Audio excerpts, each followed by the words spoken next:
Hello everybody and welcome to another episode of Tech Motoring. On today's episode we're going to be going over part 2 of the future of electric pickup trucks, and I will be revealing my selection of the truck that I pre-ordered for myself. Hit that subscribe button and stay tuned. We're going to be right back.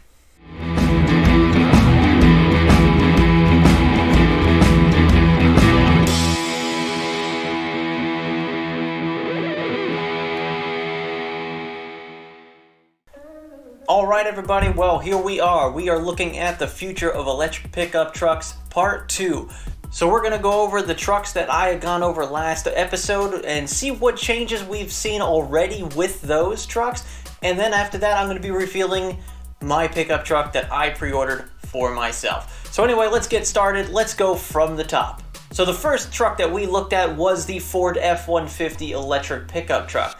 Now there's been a lot of talk about this one lately, with it possibly being a hybrid truck, possibly having some sort of range extender motor on it as well, and they still don't have a firm release date other than they could say 2022 at some time. Now the second one was the Rivian R1T. They are also releasing the R1S, which is the SUV version for Rivian, but the R1T, they have just recently announced that the starting price is actually going to be $67,500, so they did lower it about $2,500. Plus, they just recently started the configurator that you can set up your pre-order if you've already done so. Pick your colors, pick your interior. So you could go online if you've pre-ordered the truck, go into the configurator and set up all of the options that you want to put into your Rivian pickup truck. And then this way, it'll be ready for you once they deliver. Now the third one I went over was the Lordstown Endurance, and once again this is the truck that's designed primarily for commercial grade. They're primarily going to be building this for companies to be buying these trucks to use for company vehicles. Now Lordstown is still looking at a reasonable middle of next year release date for their trucks. However, once again, these trucks are not exactly designed for the everyday consumer, but more or less for commercial use for businesses. Now, I'm sure you remember all the talk about the GMC Hummer pickup truck that's coming out. They've recently teased some pictures of a GMC Hummer SUV that could potentially come out in the near future as well. Now, if you remember, this truck was selling at $112,000 for their Day 1 edition vehicles. However, their base model edition was about $80,000 starting, but that had about a 4-year wait before those were going to be starting production. The next one on the list is the Tesla Cybertruck. Once again, probably the most affordable one out of all of them, starting at $40,000 for their rear-wheel drive version, and then of course going up to about $80,000 for their tri-motor edition. That's not including any of the extra options that they're going to probably offer for this truck when it does actually get closer to production. But once we get closer to there, we'll be able to see how much that truck could actually cost. And once again, we have the Nikola Badger. This is probably one of the nicer looking pickup trucks. However, with all the recent issues that Nikola has been having, and of course their little issue with the semi-truck.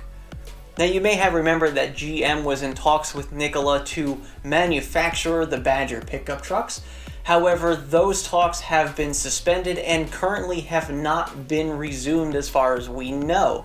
It has now been months since the deal was supposed to be struck, and now we are looking at pretty much nothing. So right now, Nikola is on some hot coals right now waiting for something to happen. And I really think that they're going to need GM's help in trying to make this happen. And once again, with a starting amount of $60,000 for the Badger, it actually does look like a pretty nice truck for the price. Now, something I'd like to point out about the pricing structure of these vehicles. Now keep in mind that electric vehicles are eligible for a $7,500 federal tax rebate when you purchase them new. However, that no longer applies to Tesla since they have exceeded the 200,000 vehicle sell mark, and GM, which is rapidly coming up to that 200,000 since they've had the Bolt and the Volt EVs for quite a while now. By the time that the GMC Hummer comes out, that 200,000 will most likely be gone. So the only ones that are going to be eligible for $7,500 is the Ford, is the Rivian, is the Lordstown, and the Nikola Badger.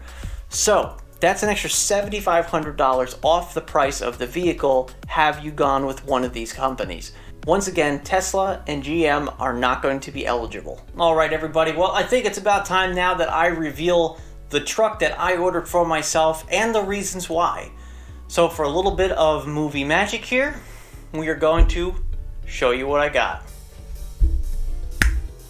And there we go.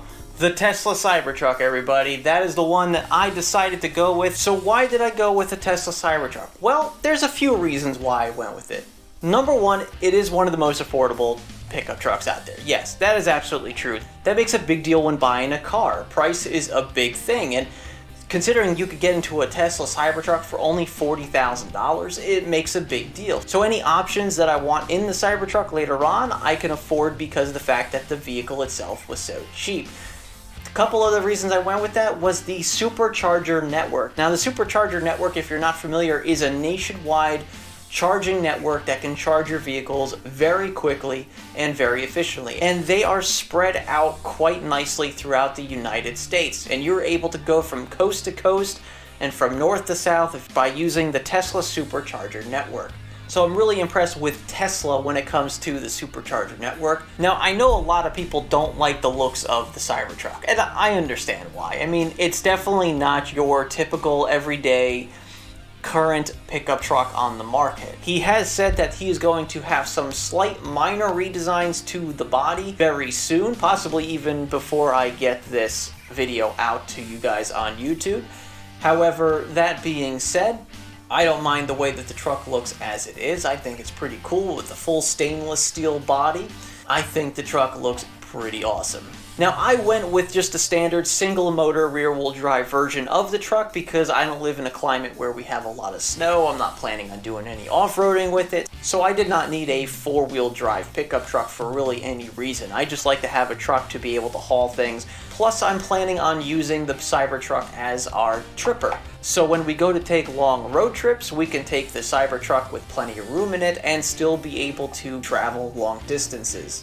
And with the Tesla Supercharger Network, you're never too far from a place to charge the vehicle. Now, the other thing was full self-driving. Did I go with full self-driving? I did. In fact, I had pre-ordered this truck the week before full self-driving had gone up in price by $2,000. It is now $10,000 for full self-driving on any Tesla vehicle. And I got in just before they raised the price from $8,000 to $10,000. So I actually got that a little bit cheaper than it currently is, which I'm very happy that I made the decision when I did because I was literally just a few days before they increased the price. And if you're wondering where I got this model from, well, this is actually a 3D printed model. And I'll do a video in the future on 3D printing and the practicality that it has on vehicles and what you can use it for. So I 3D printed this model myself on my printer. I'll go ahead and put a link in the description down below of the person who created this model. And if you have a 3D printer, you can actually go and print yourself one as well. So there you go, everybody. That was my decision for my electric pickup truck that I decided to buy. Stay tuned for more episodes on electric vehicles. We're going to be doing some more coverage on electric vehicles early next year. So make sure you stay tuned to the channel. Don't forget to like the video, subscribe, hit that subscribe button down below. Don't forget to check us out, techmotoring.com. We also have Twitter @techmotoring and facebook.com/techmotoring. I'd like to thank you all again for watching. And once again, remember, welcome to the future and welcome to Tech Motoring. We will see you on the next episode.